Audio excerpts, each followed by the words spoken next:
Hey guys, it's Luke with WhitetailDNA, and this week's Trophy Room Tuesday, we're going to be going through my bedroom and checking out a couple of the bucks and a couple of critters I've shot in the last few years. So starting off with my first deer I got here, say my first deer, but the first buck we're starting off with is he's just a 6-pointer. I shot him in 2020 here in the urban hunt. It's a pretty rough year for me. I chased a couple bucks around, wasn't on much, and I ended up finding a super giant drop tine deer and ended up switching my zones. Went in after that deer and ended up running a few different bucks, and my second sit in there, this deer came walking by as I was climbing up my tree and actually ended up busting me up in my tree because I was so frantic trying to get my gear up there and to get a shot at him, and busted me, ran away, and I was pretty down in the dumps. And I remember calling my girlfriend and telling her I blew my shot. I mean, it's not no giant deer, but I wasn't picky back then. And remember thinking I just blew my shot and I was gonna get down, and my girlfriend told me to stay in the tree and he might come back. And I got off the phone with her, and I remember picking up my antlers and rattling and doing a couple of grunts. And within like 5 minutes, this guy was walking right back towards me. He had his ears pinned back, ready to fight. Came right to the base of my tree and put an arrow on him at like 13 yards, and it's a pretty cool deer. And another thing is, this is my first deer I ever self-filmed and filmed me shooting, so that's another cool part about this deer. And yeah, he's just a big 6-pointer and was a bully, and that's all I got with this guy. But yeah, it's a cool deer. Alright, and then we're going to go over here to the left. This is my turkey I shot last year. My first Minnesota gobbler, first gobbler ever. I actually ended up doming this bird. We have a little turkey hat I made. I crawled out there. A lot of people call them reaping, but we call it the dome because we wear it on our head. Another cool bird. I had Alex with me all season last year, and we worked our tails off to get an opportunity at this thing, and finally worked out. So here's my first turkey I ever shot, and yeah, that's about all I got with that one. And then here's a buck I shot 2022. Called him the G3 buck. This is a deer, wasn't my top target in the zone, but we had a handful of good bucks that me, Alex, and Garrett were all chasing. We're all hunting the same zone this year, or in 2022. So this deer was like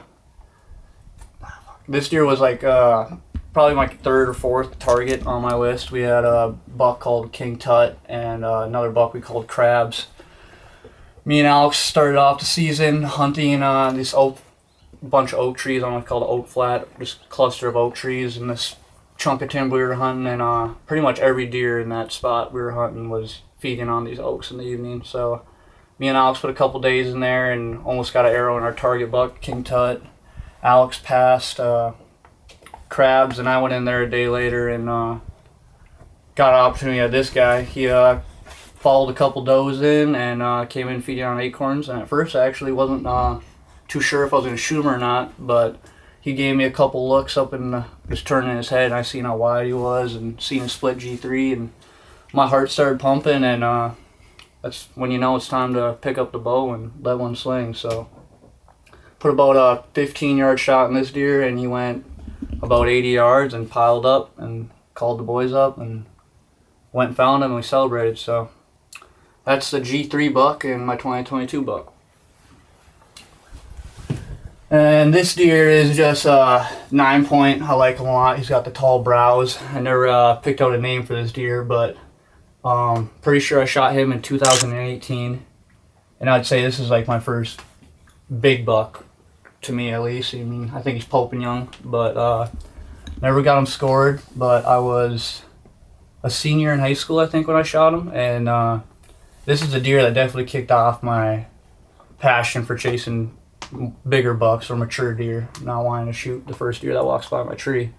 But I shot this deer at 47 yards out of the ground blind, and I remember I was so jacked up when I shot him. I didn't even know where the arrow hit. I shot him, I was calling people, didn't know what to think, and everyone pretty much told me to give him 4 or 5 hours because I had no clue where I hit the deer, and it was the longest 5 hours I think I've ever had to wait. And then ended up going out there to track him, and I remember I was walking into the woods, and I looked over and I see my trail camera, and I didn't think of it until I seen the trail camera, but I was like, oh, my deer ran right by that after I shot him.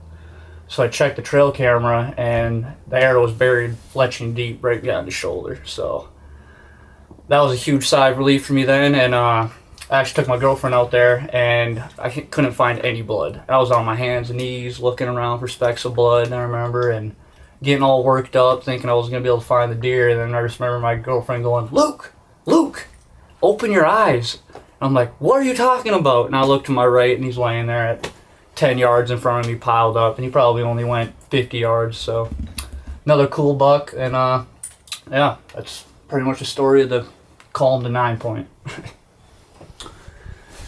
Then over here, this is a buck I shot this last season.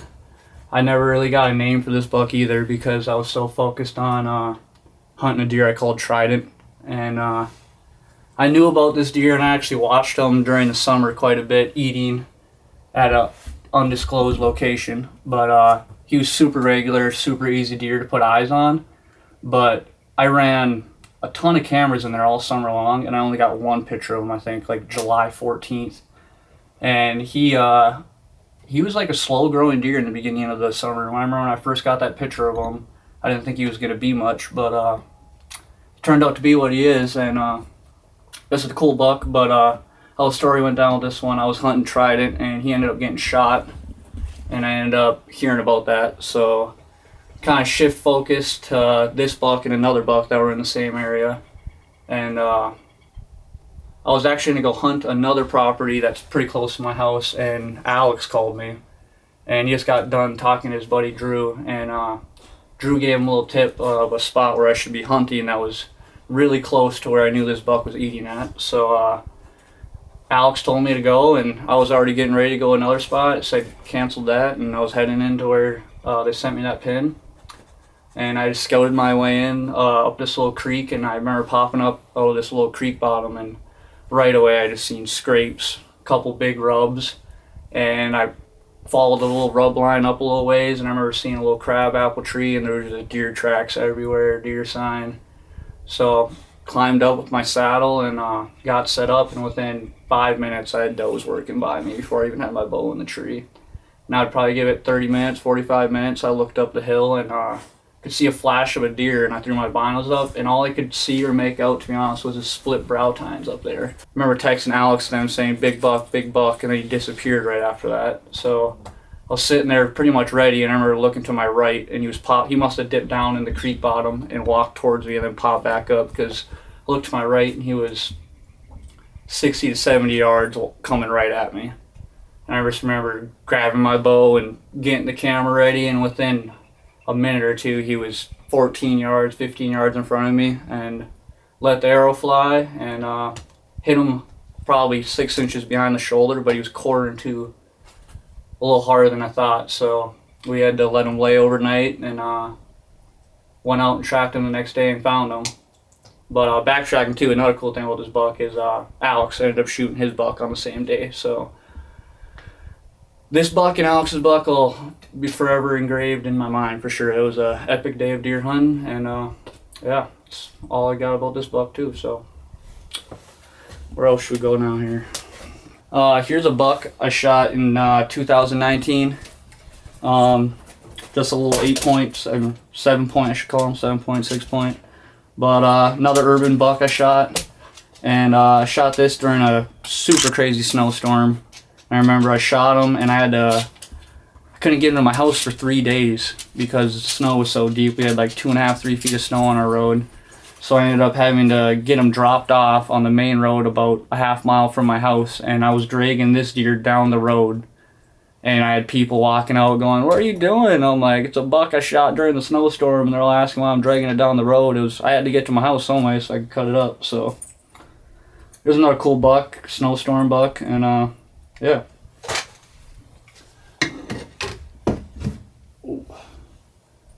And then here's one other deer. I think I shot this deer, had to be 2013 maybe, 2013, 2012, somewhere around there.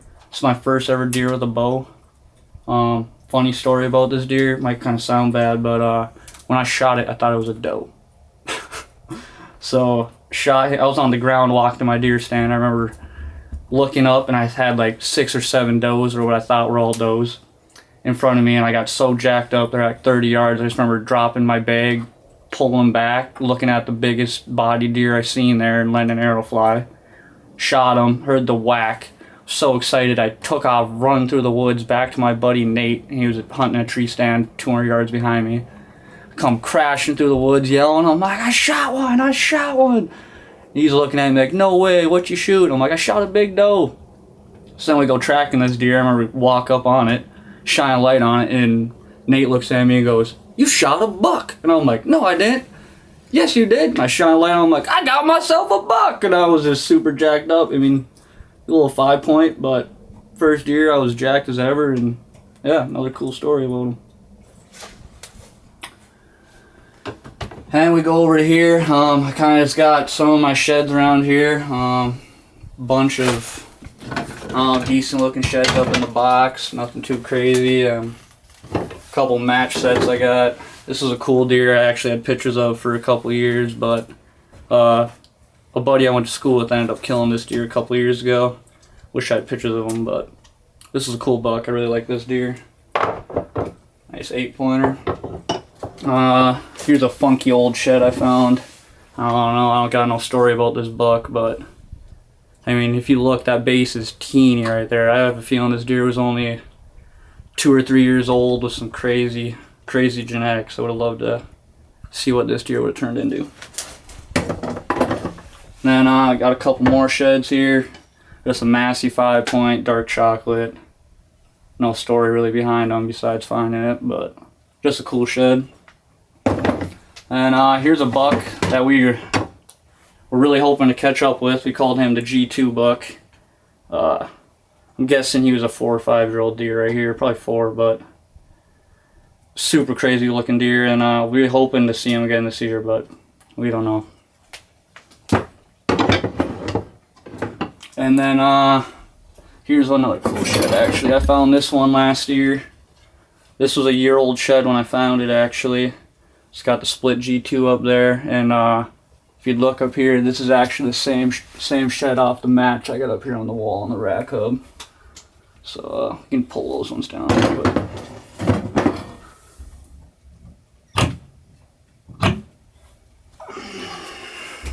so this is a buck I was actually hoping to hunt this year in my urban zone. This is a deer I was actually going to target. To come to find out, I'm pretty sure he got hit by a car and died last winter, but or 2 winters ago I should say. Super cool buck though. It's definitely my biggest match that I've ever found. Super dark chocolate antlers, mass all the way up, super tall brow tines. Just a massive 8-pointer. But yeah, those are those.